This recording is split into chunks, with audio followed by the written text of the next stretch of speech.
సమాజంలో నిరాదరణకు గురవుతున్న వారిని చేరదీసి ఆదరించడం, వారికి కావాల్సిన ఉపకరణాలు అందించడం అభినందనీయమని ఎల్ఐసి ఉద్యోగుల సంఘం జోనల్ అధ్యక్షులు పి సతీష్ అన్నారు. మంగళవారం సాయంత్రం స్థానిక స్వర్ణాంధ్ర వృద్ధాశ్రమంలో జరిగిన చెప్పులకు పంపిణీ కార్యక్రమంలో భాగంగా సతీష్ ముఖ్య అతిథిగా పాల్గొన్నారు. ఈ సందర్భంగా సుమారు 150 మందికి 30,000 రూపాయల విలువైన చెప్పులను పంపిణీ చేశారు. స్వర్ణాంధ్ర నిర్వాహకులు లైన్ డాక్టర్ గుబ్బల రాంబాబు మాట్లాడుతూ, కంప్యూటర్ ఉద్యోగం చేస్తున్న శ్రీకర్ ప్రయోగ తన జీతం నుండి వృద్ధులు నిరాశ్రయులకు అందించేందుకు ఇచ్చారన్నారు. వేసవకాలంలో కాళ్లకు రక్షణగా ఉపయోగపడతాయనే ఉద్దేశంతో ప్రతి సంవత్సరం శ్రీకర్ కుటుంబం ఈ కార్యక్రమం నిర్వహిస్తుందని నిర్వాహకులు రాంబాబు తెలిపారు.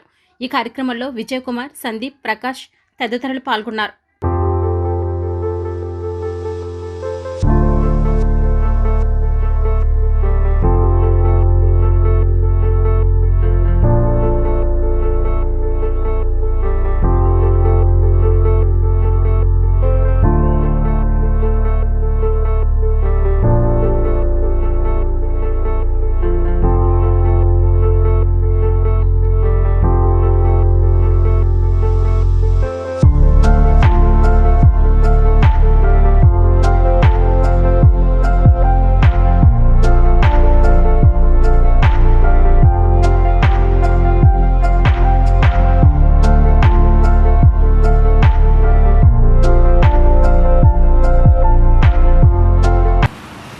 సతీష్ గారు వారు కుటుంబ సభ్యులు, వారి అబ్బాయి శ్రీకర్ స్వర్ణాంధ్ర వృద్ధులు నిరాశ్రయాల కోసం సుమారు 150 జతల చెప్పులు ఈరోజు మనం పంపిణీ కార్యక్రమం చేస్తున్నాం.